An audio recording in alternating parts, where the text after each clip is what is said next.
अस्सलाम वालेकुम रहमतुल्लाहि व बरकातुहू। नाज़रीन, कैसे हैं आप? उम्मीद है कि आप खुश होंगे। अल्लाह ताला आपके लिए आसानियाँ पैदा फरमाए और अल्लाह ताला आपको सेहत व तंदुरुस्ती अता फरमाए। नाज़रीन, आज हम एक नए टॉपिक के साथ हाज़िर खिदमत हुए हैं। आज का जो टॉपिक है वो है IBS या संगरेनी।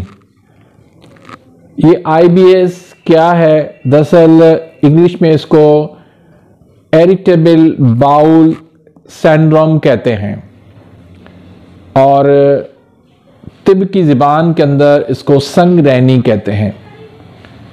बहुत ज़्यादा ये तकलीफ़ वाला मर्ज़ है। लोग इसकी सालों साल अद्वियात इस्तेमाल करते रहते हैं, लेकिन मर्ज़ जो ये ख़त्म नहीं होता। उसकी वजह है कि इसका रीज़न क्या है, इसका काज क्या है, इसका सबब मर्ज क्या है, उससे लोग भी ना आशना है और मुआलिजीन भी जो है वो ना आशना है। तो उस वजह से मर्ज जो है वो ख़त्म होता ही नहीं है। टेम्परेरी तौर पे रिलीफ के लिए बहुत सी मेडिसिन मार्केट के अंदर मौजूद हैं, लेकिन वक्ती तौर पे फ़ायदा होता है, लेकिन मुस्तकिल इस मर्ज से जान नहीं छूटती। तो सबसे पहले हम इसकी अलामात पर आते हैं कि इसकी अलामात क्या होती हैं।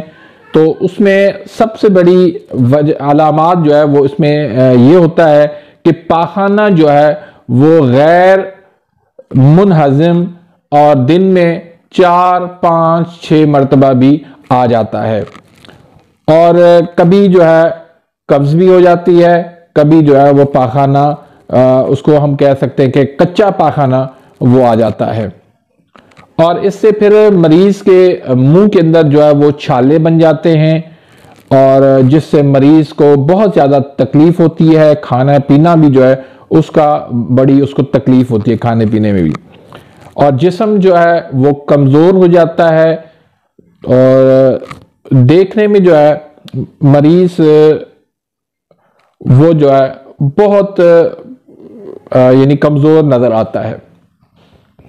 तो ये इसका सबब जो है वो आसाब जो यानी कि मैदे का जो आसाबी टिश्यूज़ होते हैं, नर्वस टिश्यूज़, उनके अंदर जो है वो तेज़ी होती है, उनके अंदर जो है वो सोजिश होती है, जिसकी वजह से ये मर्ज होता है। तो आज मैं आपको बहुत ही सिंपल सा आसान सा इसका इलाज बताता हूं ताकि आपकी इस मर्ज से जान छूट जाए। तो आप नाज़रीन जानते हैं मैं आपके लिए कोशिश करता हूं कि आपके लिए मैं आसानियां पैदा करूं, आपके लिए आसानी से जो है ना वो नुस्खे जो आप खुद बना सकें घर में, मैं वो नुस्खे लेकर आता हूं। अगर फिर भी कोई पेशेंट ऐसा है जो नहीं बना सकता तो वो हमसे राब्ता करे, हम इंशाल्लाह उनको मेडिसिन अरसाल कर देंगे। तो नाज़रीन, इसकी जो है कानून मुफरद आज़ा के नज़रिए के तहत ये या तो गुद्दी आसाबी तहरीक के अंदर मर्ज होता है, या आसाबी गुद्दी तहरीक के अंदर मर्ज होता है, या आसाबी उजलाती तहरीक का ये मर्ज होता है। लेकिन इसका इलाज जो है वो उजलाती आसाबी या उजलाती गुद्दी तहरीक के अंदर ही होगा, चाहे तहरीक कोई भी हो। तो इसका सबसे पहले हम ग़िज़ा पर बात करेंगे कि ऐसे मरीज के आप दूध, दलिया, कस्टर्ड, पेठे, भिंडी, तूरी, कद्दू, गाजर, मूली, टिंडे, इस तरह की तमाम तर ग़िज़ाएं जो है वो ठंडी सर्द ग़िज़ाएं वो आप मरीज़ की बंद कर दें। दही दें इनको, लस्सी दें, मुरब्बा आमला, मुरब्बा हरीर, दही भल्ले, फ्रूट चाट, गोलगप्पे, लौंग दारचीनी का कावा बना के उसमें थोड़ा सा नींबू निचोड़कर वो पिलाएं।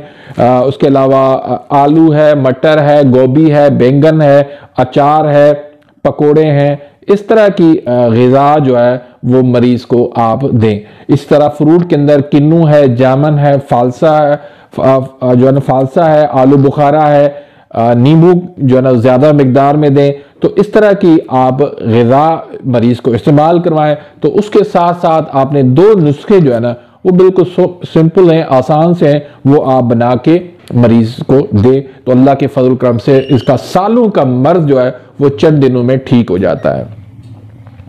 तो नुस्खे बताने से पहले ये अर्ज करूंगा, ये रिक्वेस्ट करूंगा कि अगर आप मेरे इस चैनल पर नए आए हैं या अभी तक आपने मेरे इस चैनल को सब्सक्राइब नहीं किया तो प्लीज सब्सक्राइब कर दीजिए। मेरी जो ना हर आने वाली न्यू वीडियो का नोटिफिकेशन आप तक पहुंच जाए। बेल आइकन का बटन जो है वो जरूर प्रेस कर दीजिएगा। तो इसी के साथ अगर आपने लाइक का बटन प्रेस नहीं किया तो मेरी हौसला अफजाई के लिए आप लाइक का बटन प्रेस करें और अपने जो है वो सदका जारी के लिए इस वीडियो को आपने ज्यादा से ज्यादा शेयर जरूर करना है। बहुत जबरदस्त लायाब जो है ना नुस्खा है।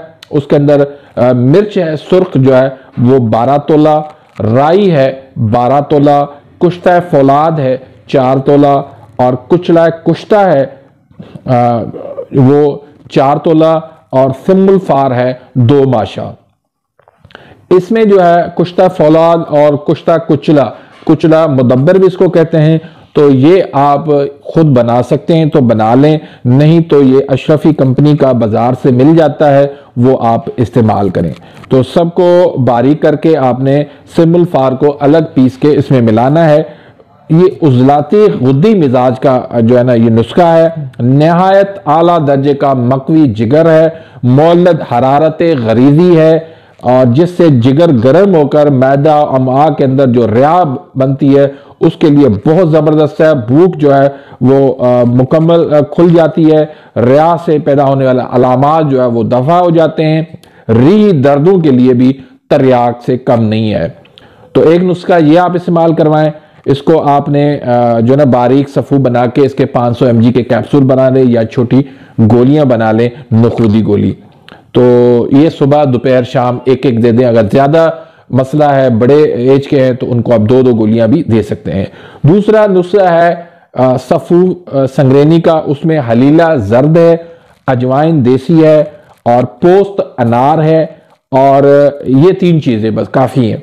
इनको आपने हम वजन पीस के सफ़ू बना के इसके भी जो है आप 500 mg के कैप्सूल बना लें।